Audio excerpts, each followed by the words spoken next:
তুইও সমান আমিও সমান। 24 তারিখের পরে আসো খেলবো, খেলা হবে, খেলা হবে, খেলা হবে। এই ডায়লগটি তো সবারই পরিচিত। এবার এই ডায়লগ নিয়ে হাজির হলেন নুসরাত ফারিয়া।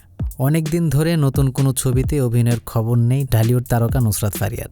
তারপরেও আলোচনায় তিনি। এই আলোচনায় একটি জুয়ার অ্যাপের শুভেচ্ছা দূত হওয়ার কারণে। সম্প্রতি সেই অ্যাপের একটি গানেও দেখা গিয়েছে তাকে। গানে গানে জুয়ার প্রচারণা চালাচ্ছেন নুসরাত ফারিয়া। সবাই মিলে খেলবো, আনন্দ করে ফিরবো, সাবধানে খেলে যাব।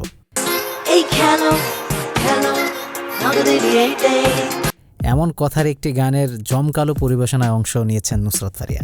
গানের শেষ অংশে তাকে বলতে দেখা গেছে, প্রতিষ্ঠানটির সঙ্গে পথ চলায় আমি ভীষণ রোমাঞ্চিত। শুভেচ্ছাদূত নুসরাত ফারিয়াকে নিয়ে তৈরি সম্প্রতি প্রকাশিত গানটি ইউটিউবে ভিউ 20।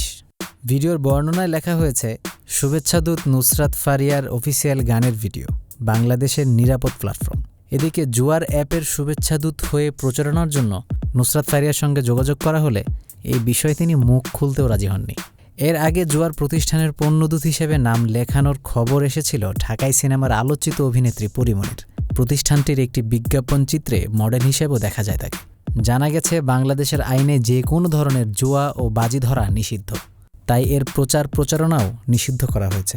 তাও আগে বিভিন্ন সময়ে জুয়ার ওয়েবসাইটের শুভেচ্ছা দূত হিসেবে নাম শোনা গেছে চিত্রনায়িকা অপু বিশ্বাস, মাহিয়া মাহির মতো তারকাদের। গেল জুন মাসে একটি তথ্য প্রকাশিত হয় যে সাধারণ মানুষের মাঝে বিশ্বাসযোগ্যতা অর্জন করতে তারকাদের বিজ্ঞাপন চিত্রে নেওয়া হয়। এতে সাধারণ মানুষ তারকাদের কথায় প্রলুব্ধ হয়ে জুয়ার ফাঁদে পা দেন। বিষয়টি নিয়ে অধ্যাপক বি.এম. মইনুল হোসেন বলেছেন, জুয়ার প্রতিষ্ঠানগুলো কোটি কোটি টাকার অবৈধ ব্যবসা করে, সেখান থেকে কিছু অংশ বিজ্ঞাপনে ব্যয় করে।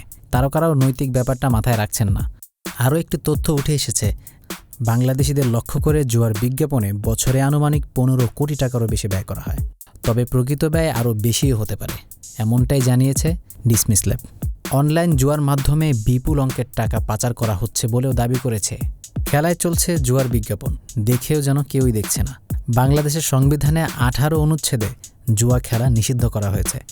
2022 সালে সাকিব আল হাসান ব্যাটিং সংশ্লিষ্ট ওয়েবসাইট বেট উইনার নিউজের পণ্যদূত হয়ে প্রবল সমালোচনার মুখে পড়েছিলেন। দেশের আইনে জুয়া বা জুয়ার প্রচারণা নিষিদ্ধ বলে বাংলাদেশ ক্রিকেট বোর্ডও তখন নিয়েছিল শক্ত অবস্থান। বিসিবির চাপে সাকিব আল হাসান ব্যাট উইনারের সঙ্গে চুক্তি বাতিল করতে বাধ্য হয়েছিলেন।